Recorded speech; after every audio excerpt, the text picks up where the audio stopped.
Hello everyone, मैं धर्मेंद्र शर्मा स्वागत करता हूं आप सभी का कंसेप्ट क्लासेस में। आज के दिन हम स्टार्ट करेंगे अपना एक नेक्स्ट टॉपिक जो कि हमारे chapter number 4 moving charge and magnetism, जो कि 12th क्लास का चैप्टर है, उसका पार्ट है। लास्ट क्लास में हमने बेसिक इंट्रोडक्शन ऑफ मैग्नेटिज्म पढ़ा। उसके बाद हमने बात करी लॉरेंट्ज फोर्स की। लॉरेंट्ज फोर्स हमारे पास वो फोर्स थी जो किसी भी चार्ज पार्टिकल पे जब लगती हैं, जब वो चार्ज पार्टिकल किसी ऐसे स्पेस में हो जहाँ पर मैग्नेटिक फील्ड और इलेक्ट्रिक फील्ड दोनों प्रेजेंट हो, उस समय जो फोर्स लगेंगी वो हमारे पास लॉरेंट्ज फोर्स होती हैं। बट इन शॉर्ट हम मैग्नेटिक फोर्स को भी कंसीडर कर सकते हैं लॉरेंट्ज फोर्स के लिए, और इलेक्ट्रिक फोर्स को भी कंसीडर कर सकते हैं इंडिविजुअली फॉर लॉरेंट्ज फोर्स। तो उसी लॉरेंट्ज फोर्स की एक छोटी सी एप्लीकेशन, जिस पे हमारे पास एक बहुत अच्छा टॉपिक आगे आने वाला है, उस छोटी सी एप्लीकेशन के बारे में आज हम बात करेंगे। और इस टॉपिक का नाम होगा motion of a charge particle in uniform magnetic field. Topic में हम करेंगे कि एक चार्ज पार्टिकल होगा, इधर इट इज पॉजिटिव और नेगेटिव चार्ज पार्टिकल, और जब इस चार्ज पार्टिकल को आप मैग्नेटिक फील्ड में जब मूव कराते हैं तो इस चार्ज पार्टिकल के जो पैरामीटर्स हैं, जो वेलोसिटी है, जो टाइम पीरियड है, जो ट्रेजेक्ट्री है, जो फ्रिक्वेंसी है, जो एंगुलर वेलोसिटी है, उन सभी चीज़ों के बारे में हम बात करेंगे कि उनके फॉर्मूलाज क्या बनते हैं और कौन कौन से फैक्टर्स पर वो सभी पैरामीटर्स जो होते हैं वो हमारे डिपेंड करते हैं। तो ज़्यादा देर न करते हुए हम आज का टॉपिक शुरू करते हैं। टॉपिक शुरू करने से पहले मैं आपसे वही रिक्वेस्ट करूंगा कि प्लीज़ लाइक करें चैनल को, सब्सक्राइब करें, शेयर करें और अपने वैल्यूएबल कमेंट्स ज़रूर कमेंट बॉक्स में लिखें। हम आपके कमेंट्स को 100% प्रेफर करेंगे और कोशिश करेंगे आपके सभी कमेंट्स का आंसर देने का। सो ज़्यादा देर न करते हुए आज हम स्टार्ट करते हैं कंसेप्ट क्लासेस में आपका एक नया टॉपिक, जिसका नाम है motion of charge particle in uniform magnetic field. So topic है हमारा motion of charge particle in uniform magnetic field. ये हमारा टॉपिक आज का रहने वाला है। इस टॉपिक का जो बेसिक है या फिर इस टॉपिक का जो बेस है, जो नींव है, वो हमने कल ही देखी थी, दैट वाज लॉरेंट्ज फोर्स। तो अब अगर मैं बात करता हूं तो यहां पर मैं एक कंडीशन सपोज कर लेता हूं कि मेरे पास एक कोऑर्डिनेट सिस्टम है, एक्स एक्सिस, वाई एक्सिस और जेड एक्सिस। ये हमारे पास एक कोऑर्डिनेट सिस्टम है जिसमें एक्स, वाई और जेड एक्सिस को आपने सपोज किया। लेट अस कंसीडर कि इस रीजन में एक यूनिफॉर्म मैग्नेटिक फील्ड है जिसका मैग्नीट्यूड हमने सपोज किया है बी, कैपिटल बी। इस मैग्नेटिक फील्ड का मैग्नीट्यूड है और जो डायरेक्शन है मैग्नेटिक फील्ड की वो लेफ्ट टू राइट हैंड की तरफ हमारी डायरेक्शन जा रही है, लाइक दिस। अब यहां पर हम सपोज करते हैं कि एक चार्ज पार्टिकल जो है वो v वेलोसिटी के साथ इस मैग्नेटिक फील्ड के अंदर एंटर करता है, और चार्ज पार्टिकल का जो एंगल है मैग्नेटिक फील्ड की डायरेक्शन के साथ वो हमारा फॉर्म होता है थीटा।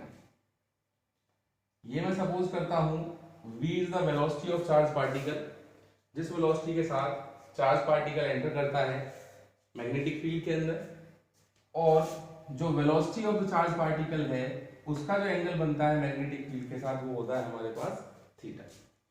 अब जब ये चार्ज पार्टिकल मैग्नेटिक फील्ड के अंदर मोशन करता है तो इस चार्ज पार्टिकल का जो मोशन होता है वो इस शेप में आता है, और ये जो हमारे पास शेप है that is called helical motion. इसको हम क्या कहते हैं? Helical motion. हेलिकल मोशन क्या है? एक तरीके से सर्कुलर मोशन ही है, जो चार्ज पार्टिकल इस तरीके से गोल गोल घूम के आपका क्या करता है, आगे की तरफ कंटिन्यू करता है।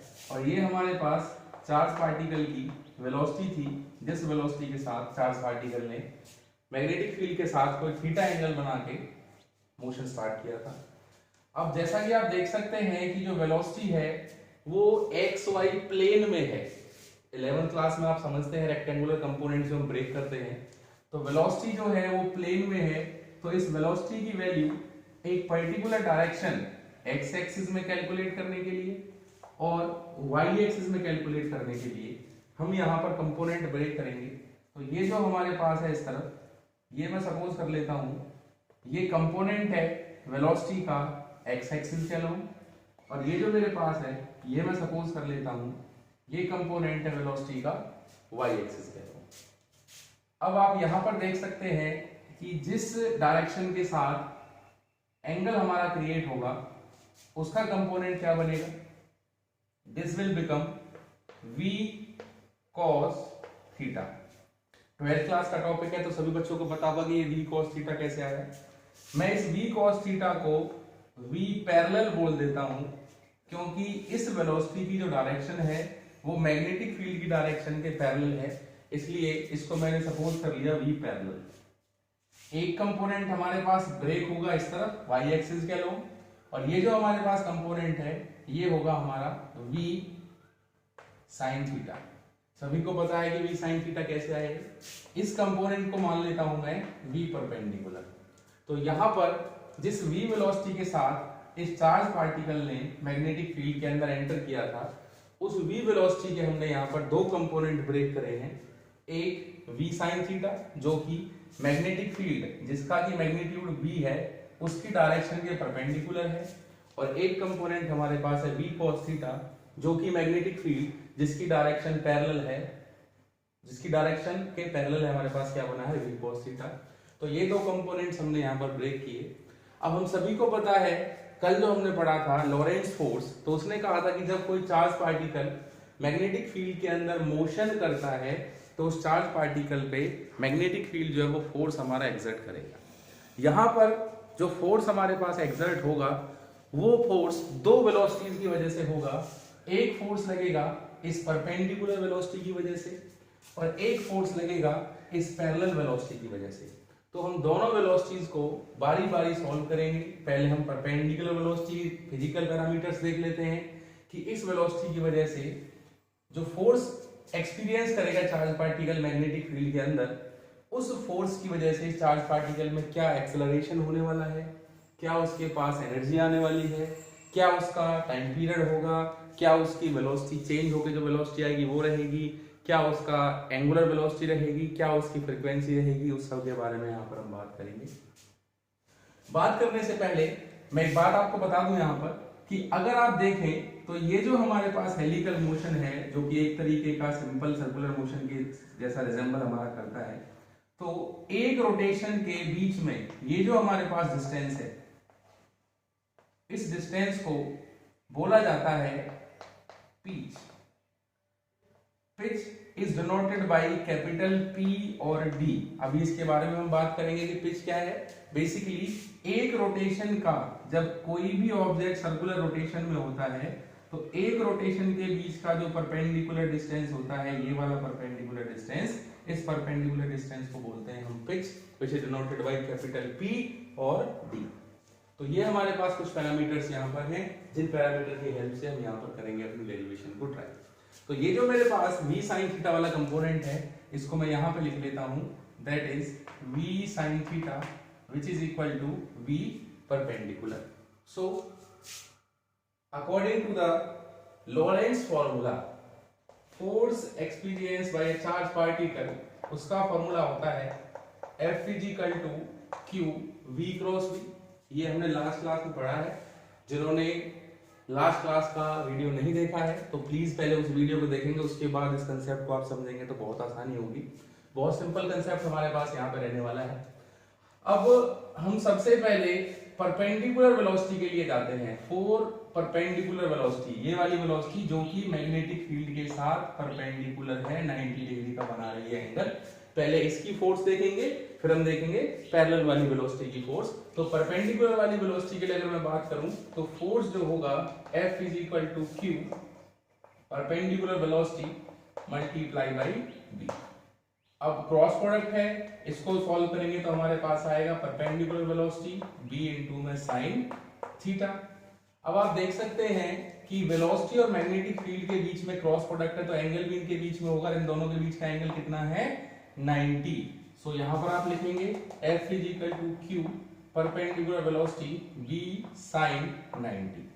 एज वी नो जो sin 90 है, sin 90 की वैल्यू मैक्सिमम रहेगी 1, तो जो फोर्स हमारे पास होगा वो हो जाएगा V perpendicular multiply by V। So this is the force experienced by the charged particle due to this perpendicular component of the velocity of charged particle। ये हमारे पास फोर्स आई। इस चीज को मैं सेपरेटली ऊपर लिखूंगा, स्पेस थोड़ा कम है बोर्ड पे, इसलिए मुझे बार बार इसको करना पड़ेगा। तो जो हमारी फोर्स लगेगी परपेंडिकुलर वेलोसिटी से वो बनेगी V perpendicular multiply by V। अब क्या होगा, जैसा कि आप सभी देख सकते हैं कि जो चार्ज पार्टिकल है वो इस तरीके के हेलिकल मोशन में है, जिसका हर एक जो रोटेशन है वो सर्कुलर मोशन को रिजेंबल करता है। और जैसा कि हम पढ़ते आ रहे हैं फिजिक्स में प्रीवियस 11th क्लास से कि जब भी कोई बॉडी सर्कुलर मोशन में होगी तो वहां पर सेंट्रीपिटल फोर्स जरूर होगा।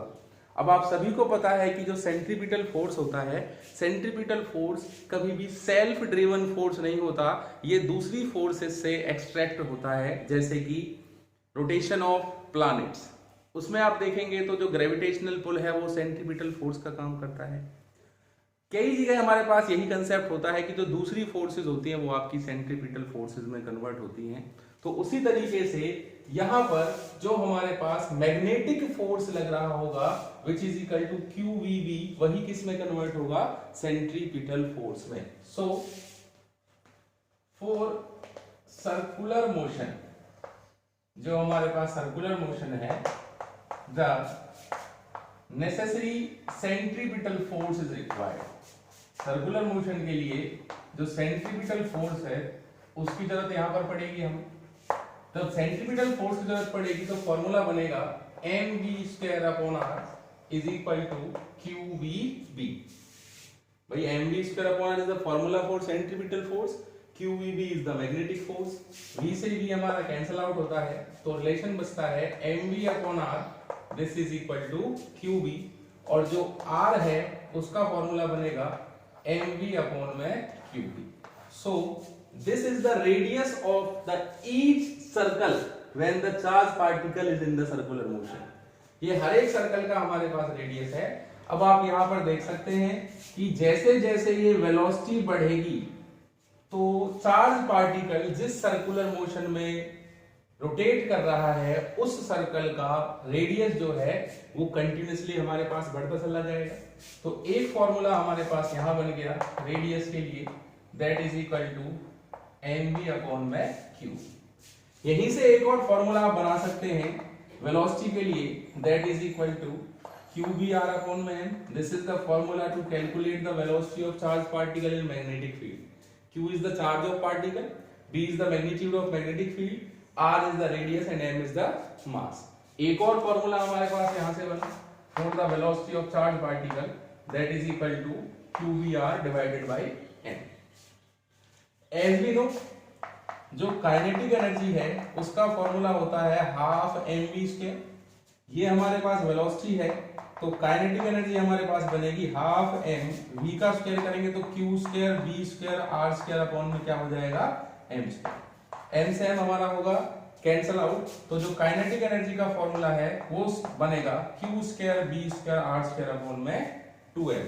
तो किसी भी चार्ज पार्टिकल की जो काइनेटिक एनर्जी होती है उसका फॉर्मूला बनेगा मैग्नेटिक फील्ड के अंदर, that is q² b² r² में 2m। q is the charge of particle, b is the magnitude of magnetic field, r is the radius, m is the mass. And दो हमारे पास जो factor है 1/2 kinetic energy में जो हमारा होता है। तो एक और फॉर्मूला यहां से हमारा बना फॉर काइनेटिक एनर्जी, और काइनेटिक एनर्जी का फॉर्मूला बन गया q² b² r² divided by 2m। So this is the formula for kinetic energy। Kinetic energy calculate करने के बाद अब जैसा कि हमको पता है कि चार्ज सर्कुलर मोशन में है, सर्कुलर मोशन में होगा तो सर्कुलर मोशन में फ्रीक्वेंसी भी होगी हमारे पास। फ्रीक्वेंसी किस तरीके से निकलेगी, सर्कुलर मोशन में टाइम पीरियड भी होगा हमारे पास कि भाई एक रोटेशन को पूरा करने में चार्ज पार्टिकल कितना टाइम लेता है, तो उस चीज के बारे में यहाँ पर हम देखते हैं। तो वो कहता है फॉर टाइम पीरियड। अब हमने माना कि जो रेडियस है वो r था हर एक सर्कल का, तो as velocity is equal to displacement upon time, displacement upon time. भाई एक सर्कल का सरकमफ्रेंस 2 पाई आर, जैसे कि मैं अक्सर बताता हूं कि जो सर्कल है, इस सर्कल की जो लेंथ है वो सरकमफ्रेंस, अगर आप इसको यहां से तोड़ दें और इस तरीके से ओपन कर दें तो ये सर्कल ही बन गया हमारे पास। तो सर्कल की जो लेंथ है, जो डिस्टेंस है वो 2 पाई आर हो गया। तो टाइम पीरियड का फॉर्मूला बनेगा 2 पाई आर अपॉन वी। अब जो हमारे पास वेलोसिटी है उसका फॉर्मूला कितना है, Q B R upon M. तो यहां पर वैल्यू पुट करेंगे, this is equal to 2 pi R divided by Q B R upon M. R से आर क्या हो गया, कैंसिल आउट, तो जो टाइम पीरियड होगा वो बनेगा 2 pi M divided by Q B. अब आप देखेंगे कि जो टाइम पीरियड है चार्ज पार्टिकल का वो डिपेंड करता है मास पर, चार्ज पर और मैग्नेटिक फील्ड पर। चार्ज भी कांस्टेंट रहने वाला है, मैग्नेटिक फील्ड भी कांस्टेंट रहेगी, और पर्टिकुलर कंडीशंस के अंदर मास भी हमारा कैसा रहेगा, कांस्टेंट। तो लगभग जो टाइम पीरियड होगा, सर्कुलर मोशन जो होगा चार्ज पार्टिकल का, हेलिकल मोशन जो होता है मैग्नेटिक फील्ड के अंदर, वो ऑलमोस्ट आपका कैसा रहता है, कांस्टेंट। अब यहां पर अगर मैं देखूं तो अगला फॉर्मूला बना टाइम पीरियड का, that was 2 pi M divided by Q. Time period के बाद हर एक चक्कर के बाद, हर एक रोटेशन के बाद चार्ज पार्टिकल अपने रोटेशन को रिपीट करेगा। तो what is the frequency, frequency क्या बनती है। अब फ्रीक्वेंसी के लिए हम सभी ने 11th क्लास में, 9th क्लास में, 10th क्लास में पढ़ा है कि frequency is reciprocal of time period. Mu is equal to 1 upon T, this is the formula for t, so frequency will become 1 upon 2 pi m divided by qb। qb ऊपर जाएगा तो frequency हमारे पास बनेगी qb divided by 2 pi m। so this is the frequency of charge particle during the rotation in magnetic field। तो next formula जो हमारे पास यहाँ पर एक और बनता है, that is for frequency, that will qb upon 2 pi m। ये बहुत इंपॉर्टेंट फॉर्मूले हैं जो आगे हमारा एक टॉपिक आने वाला है साइक्लोट्रॉन, जो बहुत ज्यादा इंपॉर्टेंट टॉपिक होता है डिफरेंट स्टेट के बोर्ड्स के लिए। बहुत इंपॉर्टेंट टॉपिक है, न्यूमेरिकल्स आते हैं, कंसेप्चुअल क्वेश्चन आता है, एक्सप्लेनेशन आ सकती है, 5 नंबर का क्वेश्चन कैरी करके चलता है वो, 3 नंबर का क्वेश्चन, 2 नंबर का न्यूमेरिकल आ सकता है, 2 नंबर का क्वेश्चन, 3 नंबर का एक्सप्लेनेशन आ सकता है। तो डिफरेंट पैटर्न में क्वेश्चन आ सकता है, but that was the most important topic of this chapter, जितना भी हमने अभी तक थोड़ा बहुत पढ़ा है इसमें। तो साइक्लोट्रॉन एक बहुत ज्यादा अच्छा, बहुत इंपॉर्टेंट और एक प्रैक्टिकल टॉपिक है जिसके बारे में हम बात करेंगे। तो उसमें बहुत ज्यादा यूज होने वाले फॉर्मूले, इसलिए मैं फॉर्मूलेज को साइड में लिख रहा हूँ यहाँ पर। फ्रीक्वेंसी आने के बाद अगली अगर हम बात करें, ये सभी चीजें केवल किसकी वजह से है, इस वेलोसिटी की वजह से जो कि परपेंडिकुलर है मैग्नेटिक फील्ड के। अभी हमने पैरेलल वाली वेलोसिटी के बारे में बात नहीं करी है, तो जब पैरेलल वाली वेलोसिटी की बारी आएगी तो उसको भी देखते हैं क्या करती है पैरेलल वाली वेलोसिटी। अब नेक्स्ट हमारे पास बात आती है एंगुलर वेलोसिटी की। अब जो एंगुलर वेलोसिटी होती है ओमेगा, उसका फॉर्मूला होता है 2 पाई बाई टी, सभी ने पढ़ा है। So omega is equal to 2 pi by, what is the formula for time period, that is equal to 2 pi m divided by qb। so the formula will become 2 pi m divided by qb। 2 pi से 2 pi हो गया cancel out, omega हो गया qb divided by m। so this is the formula for angular velocity of a charged particle। तो जो हमारे पास omega है that is equal to qb divided by m। तो ये कुछ बेसिक फिजिकल पैरामीटर्स हैं, कुछ प्रॉपर्टीज हैं, कुछ क्वांटिटीज हैं जो कि जब चार्ज पार्टिकल मोशन करता है यूनिफॉर्म मैग्नेटिक फील्ड के अंदर, तो चार्ज पार्टिकल की जो परपेंडिकुलर वाली वेलोसिटी होती है उसकी वजह से ये पैरामीटर्स उस चार्ज पार्टिकल के अंदर आते हैं। अब हम बात करते हैं परपेंडिकुलर वाली वेलोसिटी के बाद कि ये पैरेलल वाली वेलोसिटी क्या कर सकती है। तो अगर हम बात करते हैं for velocity parallel to the direction of magnetic field, now what are the results we are getting here.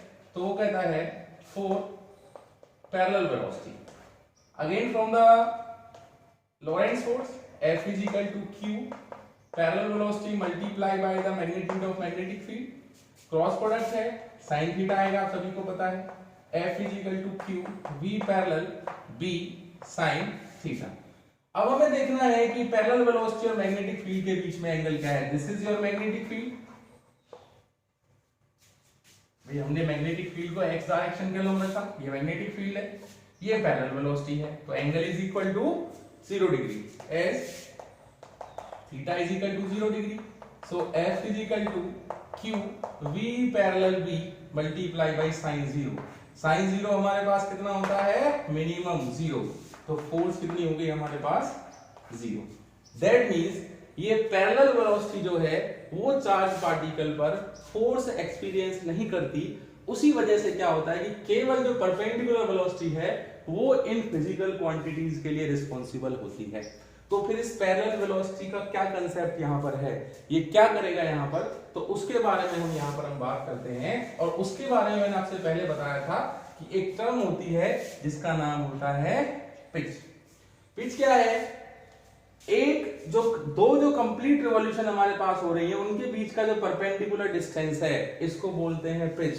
आप इंजीनियरिंग जब करने जाएंगे, तो जब आप मैकेनिकल इंजीनियरिंग करेंगे तो जो टूल्स की डिजाइन होती है आपकी, वहां पर जब आप एक स्क्रू गेज जो हमारे पास होता है, आपने 11th क्लास में पढ़ा होगा, स्क्रू गेज में भी एक पिच होती है कि एक कंप्लीट रोटेशन में, जैसे मान के चलिए ये मेरे पास स्क्रू है और जब मैं इसको रोटेट करता हूं तो ये कंप्लीट रोटेशन में आगे की तरफ कुछ डिस्टेंस ट्रेवल करेगा।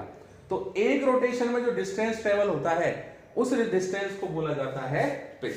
और इस पिच के लिए जो हमारे पास फॉर्मूला होता है that is parallel velocity multiply by time, because distance is equal to velocity multiply by time. तो ये जो cos थीटा वाला कंपोनेंट है जो कि पैरेलल है मैग्नेटिक फील्ड की डायरेक्शन के, ये कंपोनेंट चार्ज पार्टिकल को मूव करता है आगे की तरफ, और ये जो v sin थीटा है परपेंडिकुलर वाला कंपोनेंट ये चार्ज पार्टिकल को मूव करता है अपवर्ड एंड डाउनवर्ड डायरेक्शन में। उसी वजह से यहां पर जो मोशन होता है वो हेलिकल मोशन की फॉर्म में आपका हो जाता है convert. So what will be the formula for the pitch will become parallel velocity is v cos theta and the time period is 2 pi m divided by qb. So the pitch will become 2 pi m v cos theta divided by q multiply by b. So these are the some basic things जो कि एक charge particle experience करता है जब वो charge particle आपका motion करता है मैग्नेटिक फील्ड के अंदर with any velocity v। Charge particle positive भी हो सकता है, नेगेटिव भी हो सकता है। तो अगर मैं इस टॉपिक के बारे में बात करूं तो यहां पर जो मेन कंसेप्ट है जिनका हम आगे यूज करने वाले हैं वो आपके ये फॉर्मूलाज रहने वाले हैं। और एक बहुत इंपॉर्टेंट बात कि जब भी चार्ज पार्टिकल मैग्नेटिक फील्ड के अंदर, यूनिफॉर्म मैग्नेटिक फील्ड के अंदर मोशन करता है तो उसका जो मोशन होता है वो होता है हेलिकल। अब अगर ये मैग्नेटिक फील्ड नॉन यूनिफॉर्म होती, नॉन यूनिफॉर्म मतलब कहीं कम है कहीं ज्यादा है, कहीं फिर कम है फिर ज्यादा है, तो आप क्या देखते, सभी फॉर्मूलाज को आप देखेंगे तो सब में हर एक फिजिकल क्वांटिटी जो है वो मैग्नेटिक फील्ड पे आपकी डिपेंड करती है। तो अगर मैग्नेटिक फील्ड ज्यादा है तो फोर्स ज्यादा होगा, मैग्नेटिक फील्ड ज्यादा है तो रेडियस कम होगा, मैग्नेटिक फील्ड ज्यादा है तो वेलोसिटी ज्यादा होगी, मैग्नेटिक फील्ड ज्यादा है तो काइनेटिक एनर्जी ज्यादा होगा, मैग्नेटिक फील्ड ज्यादा है तो टाइम पीरियड कम हो जाएगा, मैग्नेटिक फील्ड ज्यादा है तो फ्रीक्वेंसी ज्यादा होगी, मैग्नेटिक फील्ड ज्यादा है तो एंगुलर वेलोसिटी ज्यादा होगी। तो जैसे जैसे मैग्नेटिक फील्ड वेरी करेगी, अगर वो बढ़ रही है तो ये component according to the result of particular physical quantity and dependence of physical quantity on the magnetic field, कि कौन सी फिजिकल क्वांटिटी मैग्नेटिक फील्ड पर किस तरीके से डिपेंड करती है, उस बात के हिसाब से वो अपने आप को एडजस्ट करेंगे। मैग्नेटिक फील्ड बढ़ रही है तो according to the dependence magnet जो कंपोनेंट है, जो फिजिकल क्वांटिटी है, वो उसी हिसाब से चेंज होता रहेगा यहाँ पर। तो ये हमारे पास टॉपिक है। इस टॉपिक का यूज हम करते हैं साइक्लोट्रॉन में। साइक्लोट्रॉन जो हमारा आने वाला टॉपिक रह सकता है, उसके बारे में हम बात करेंगे अपने अगली वीडियो में, अपने अगली क्लास में। तो ध्यान रखें कि जब भी चार्ज पार्टिकल मोशन करता है यूनिफॉर्म मैग्नेटिक फील्ड के अंदर, तो चार्ज पार्टिकल का मोशन होता है हेलिकल।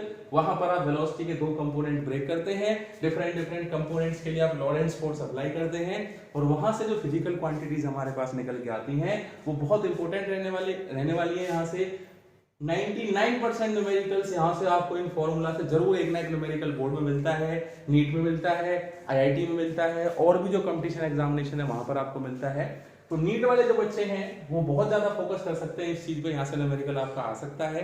मैं पहले ही बताता रहा हूँ, फिर बता रहा हूँ कि जब भी आप कंपटीशन के लिए जाते हैं तो वहां पर आप डुअल माइंड से जाएं। डुअल माइंड का मतलब होता है you have to clear 11th and 12th all the concept, because जब भी नीट और आईआईटी का पेपर सेटअप होता है तो उस पेपर में आपका जो न्यूमेरिकल होता है उसमें आपको 2 कंसेप्ट मिनिमम यूज करने होते हैं। 1 concept is from 11th class and another from the 12th class. ये बेसिक फंडा होता है नीट आईआईटी क्रैक करने के लिए। तो सभी प्लीज फोकस करें, टॉपिक बहुत सिंपल है, बहुत ज्यादा इंपॉर्टेंट है, आने वाले टॉपिक्स में बहुत ज्यादा अच्छे तरीके से हमारी मदद करने वाला है। So please this is a topic that was motion of charge particle in uniform magnetic field. तो मैं एक बार फिर से आप सभी से रिक्वेस्ट करता हूं, प्लीज मैक्सिमम नंबर्स में चैनल को सब्सक्राइब करें, शेयर करें, लाइक करें, कमेंट करें। So thank you so much and goodbye, have a nice day.